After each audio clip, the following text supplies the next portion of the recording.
are back for another segment on Lala TV, part of IWFCIM's initiative to talk more with women in the industry and get to know a little bit more about their stories, how things have changed for them over the course of a couple of years or even longer, and if there are any info that they can share and impart on our viewers. So today we have a very special guest. Her name is Nicole Cheong, and she is part of Mirai Energy. She's a very go getter. I admire her for all her finesse and working really, really hard to go out there in terms of the energy side of things. But I'll get her in to explain a little bit more about who she is and share her thoughts. All righty. Hi, Nicole. Hi, Lala. Hello. All right. Would you like to share a little bit about what you do first before we kick off with the questions? Sure. So, hi everyone, and thanks for Lala inviting me to be this first sections. So, I'm Nicole. Actually managing director, leading of the sales and marketing in Mirai Energy Senjang Berhad. We basically serve commercial and residential clients for the solar solutions. We help them to go ESG. There we go. It's very, very interesting because solar has always been a big thing. I think in Malaysia, a lot of people are getting more used to it. But I'll be honest, it's not exactly the easiest job, I'm sure, because I always Right. see you out and about and, going out into the field and everything like that. Could you tell us a little bit about your career path and your journey going into this industry? Sure. I think perhaps from the influence by my father, he also in construction industry. So I've been exposed to this field while I'm growing up because I helped him to do some, project claim, construction claim. So I also think that it's by luck my opportunities after graduation were also related to construction industry. So this allowed me to quickly adapt the, construction, like those kind of terms, the what they are talking about, what are the, sometimes it's the terms, short terms they are talking about. So this let me continue my career development in construction industry. And also by chance, I met my current business partner. He actually possesses those technical expertise, but he's not good in managing a business, grow the business. That's how we decided to form the partnership and start our own company, which is the Mirai Energy Senjang Berhad together. Very interesting. So that is definitely a few things that are very interesting because you were mentioning like you had a lot of background with your dad having that industry insights, and it was really good to have that. But I'm sure, regardless, challenges are always going to be there. And being a woman in the industry, were there any challenges that you went through back then that you want to share with people who may want to go into this field but aren't sure what to do? I think by talking about construction, very first impression, this industry is dominated by guys, right? So in this field, actually we very often questioned by clients or by our supplier, how familiar you with the product, especially like technical. So very similar to certain events, women are often overlooked by the organizations or the organizer, which is neglecting what we need. However, what we need is actually have a strong mindset, and you need to really understand about your products. So many times we can actually prove that women also capable being professional in this industry. For sure. I think given the platform, given the opportunity, anything is possible. And you were talking about your product and needing to know your product. Mm. And solar energy has been in Malaysia for some time. I know I remember as a young child, there were so many, roofing solar products and all those things. Yeah. But how do you stay ahead of the game, or what kind of innovation do you use in selling your products or even understanding the market and market needs? We aggressively adapt what happens in the industry, like what is the new government rules regulation, what are the extra point, which is what are the bank offering, like maybe like nowadays a lot of bank are offering green loan for commercial clients. So we aggressively adapt what happens in the industry, and also we always emphasize which is education. That's why during our pitching sections or our Facebook live sharing section, we always want to emphasize why we should go with renewable energy instead of just helping you to reduce the bill. Actually, the bigger impact is on the environment side. Yeah. Mm. Yeah, agreed. So when it comes to, of course, innovation and also building relationships with government, understanding the rights, terms, and everything that is progressive and progressing. But what are the strategies you use to actually create a network? Because for me, I'm not sure that you're going to like B2C or B2B. So how do you actually build that network of connections in this industry? Of course, to mingle with the network, first of all, you must be really in the business. And I always believe that, maintaining your authentically is very crucial to establish the strong relationship with people in your network and also understand your own strength, treating others with sincerity, and also providing a system within our capabilities that will be the points I'm seeing to maintain and, build the established relationship with partners. There you go. I think that's really, yeah. I mean, in any industry, that's really quite important, right? To mingle, to really understand the needs and wants of people.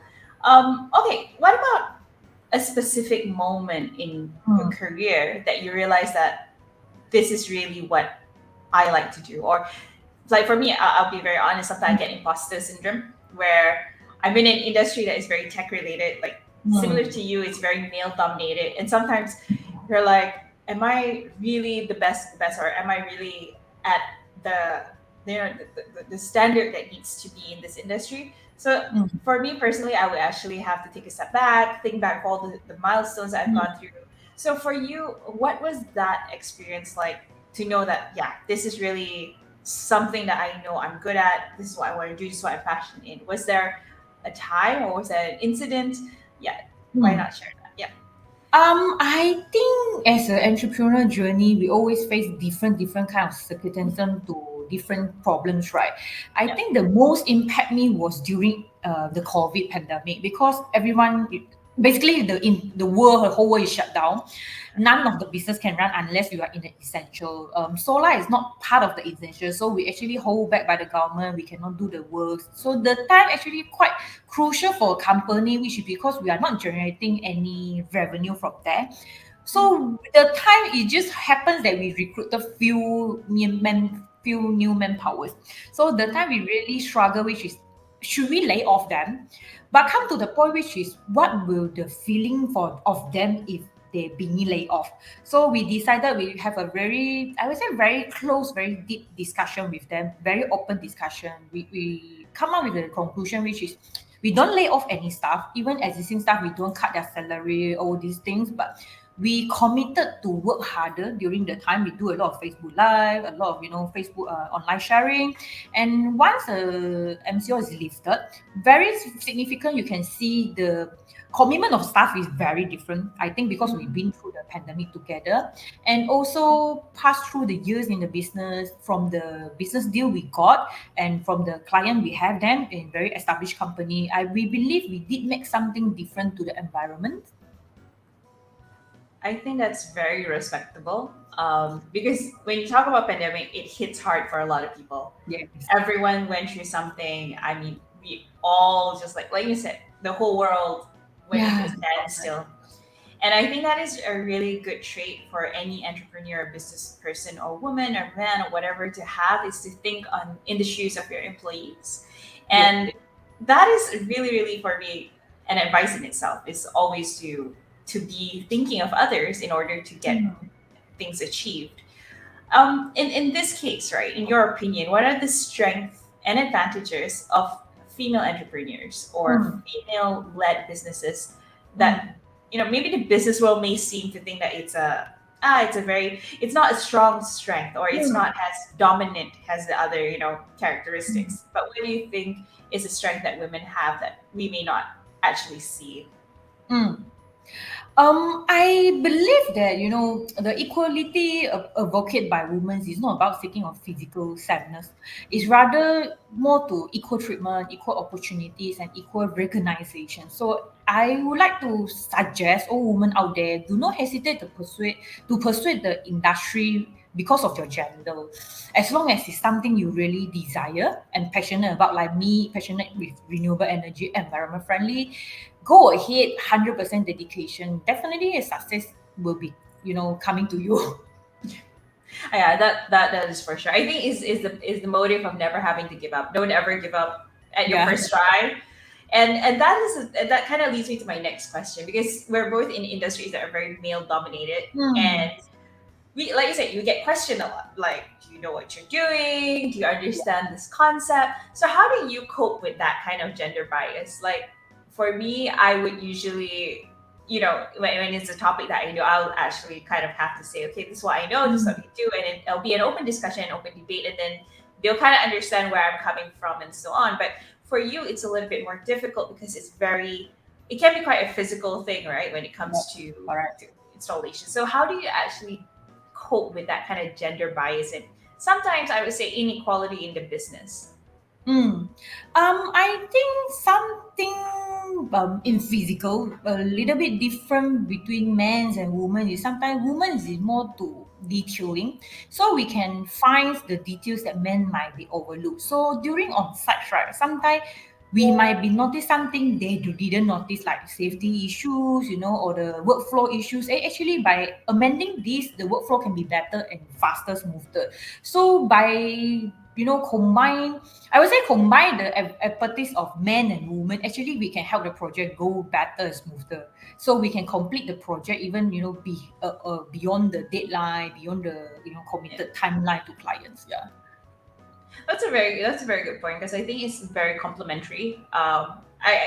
In our industry sometimes it feels a little bit like, we want this, we want that, yes, but at times it's very complementary of what we are good at and what we are, not necessarily good at. And I do agree because there are parts of male attributes, female attributes that would definitely benefit any company, and it just really takes the time to understand which one works for your team, and it can Correct. go really really far.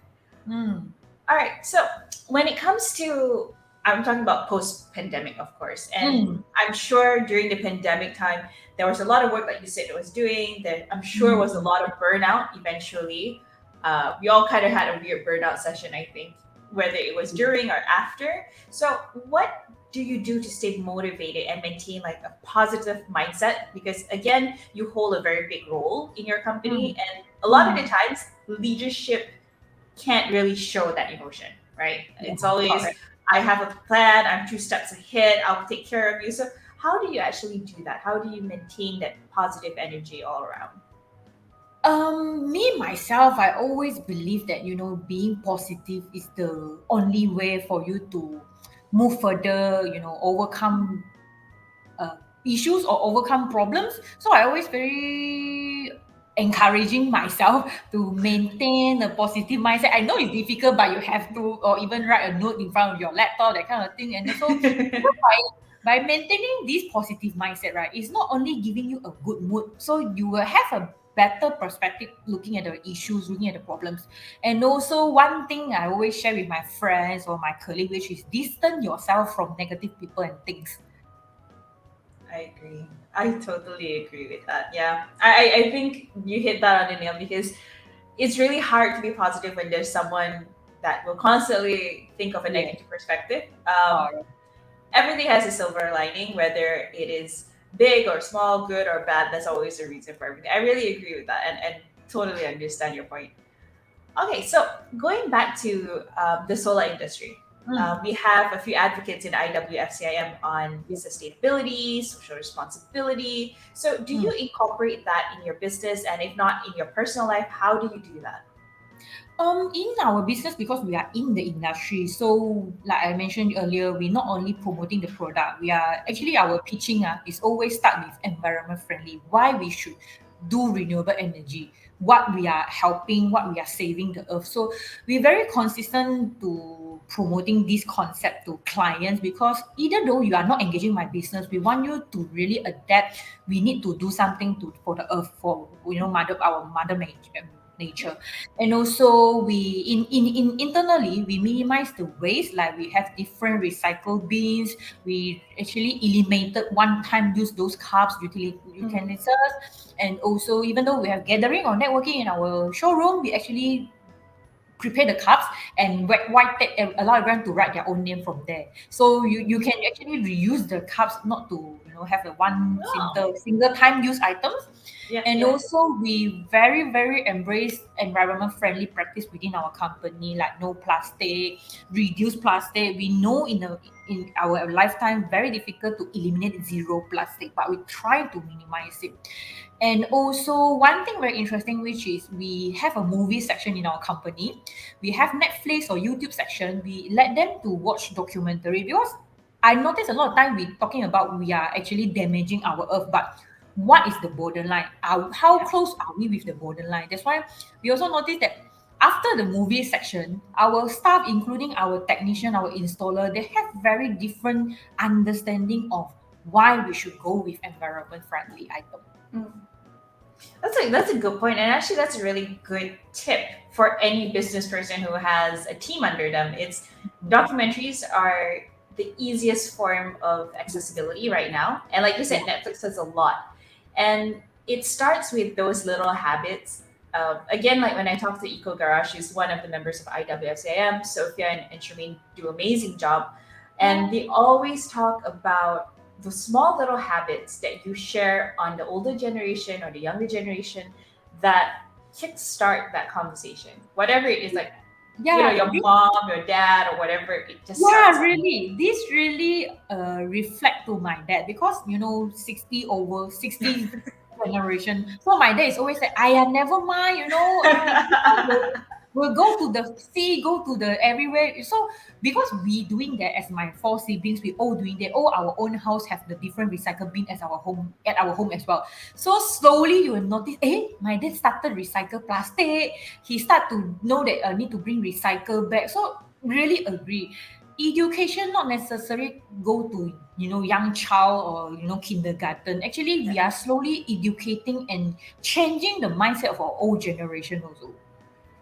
Agreed. Agreed. Mm. I remember when I went back to my hometown, and I have bags in my car, like a lot of grocery bags, because when you go here you bring grocery bags and everything. And I remember my mom was like, "Why do you have so many bags?" I'm like, "To do groceries." And there are certain states in Malaysia that don't have that no plastic bag rule. So for them Yeah. it doesn't compute to them. But when she comes here, she realizes, oh yeah, it's actually a very normal thing. It's Yeah. really about getting the community together on it, because when Yeah. more people do it, then more people want to be in on it. Correct.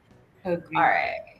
So okay, coming back to your story and Mm. your entrepreneurial journey, Mm. was there a mentor for you, or do you even mentor people in terms of going about your business, understanding the landscape? Maybe Mm. just share a little bit, so if anyone wants to talk to you later or even wants to connect, they actually understand how best to do so. I'm quite fortunate, I would say, because in my business organization, happens to have I have one mentor. He always helped me to explore my inner thoughts and ideas by having a lot of conversation. Because I always have find him for key sections, right? Sometimes I will ask him questions: should I do this? Should I do that? He actually very good, which is he asked me questions, allowed me to explore what I'm actually thinking and why I think that, what will happen if you do that. So it allows me to do a lot of like self reflections. Should I or should not? Because you will be, like I would say, balancing the pro and cons by yourself. Yep.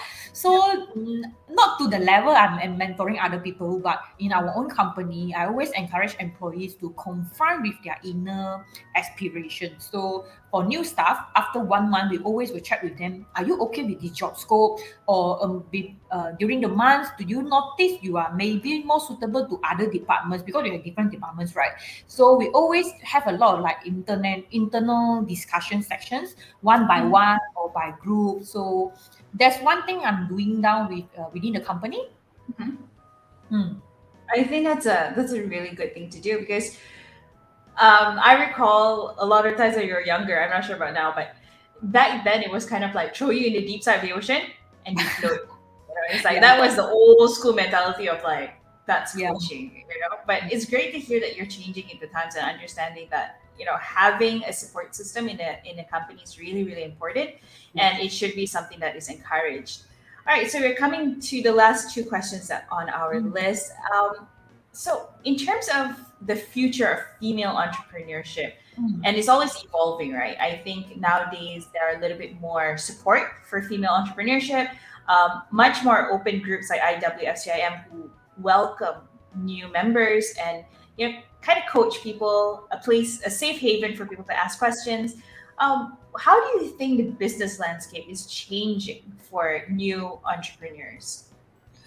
I think for nowadays, like social media, IT segment grow significance during pandemic time, and now you can't tell people you don't use WhatsApp, you don't use Yeah, social media. People will think, wow, which era you come from. So we always need to be open mind, adapt to new technology because especially we are in the business. If you don't follow up all these trend, all these new strategy, actually you will be left behind, I would say. Yeah, so agree. we maintain open minded, I would say. Yeah, I mean, honestly, I think during the pandemic, my mom was like, she's in her 60s. So social media was just like, I noticed the data went skyrocketing. And she's like, oh, did Yeah. you see this product and this product? And I'm just like, wow, everybody is Mm, really going into that direction. I agree. mm, For entrepreneurs out there, if you're looking at platforms, really right now, if you're going for the younger generation, TikTok is a really interesting platform to go into. Not mm. an easy one, but Yeah. always learn about the social media side of things because they are Yes. game changers for everybody. Yes. Okay, Oh. last question of the day is because you are a busy woman. I know you're a busy woman. You're everywhere all at once at some time. So how do you balance your personal life and your professional life?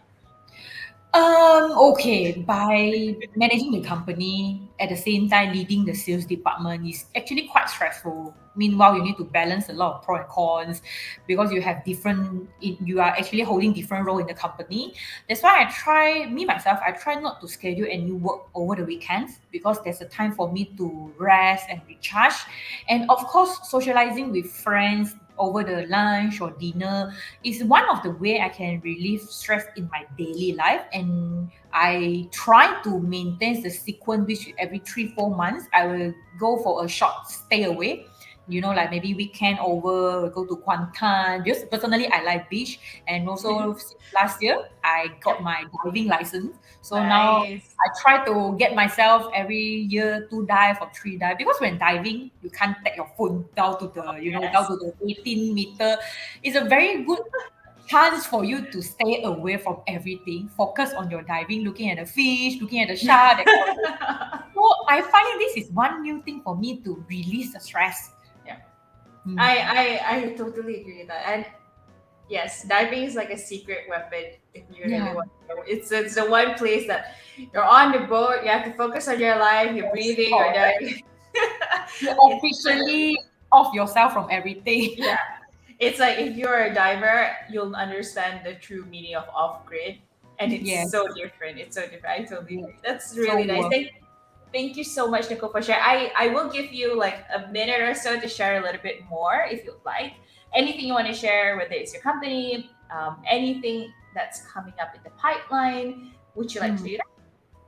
We currently are aggressively growing our nationwide dealership because we noticed by ourselves alone we can't do much. Malaysia, not saying the world, only Malaysia itself is so huge, from Penang all the way to Sabah. So we would like to connect with more people are in this industry, construction industry, are looking at exploring or diversify their business into ESG renewable, and also follow with today's topic.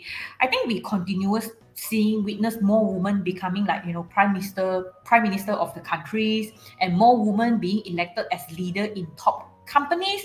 I firmly believe that women will be merged in various fields and demonstrate their capabilities and showcasing that women can excel in any domain. Very, very nicely said. Thank you so much, Nicole. And for those watching, I hope you guys enjoyed. There are more videos from Lala TV in the previous episodes. Make sure to check them out because they're all interconnected and these amazing women are part of IWFCIM. Make sure to check us out and we'll see you guys real soon. Thank you, Thank Nicole. you. See you. Bye. Bye.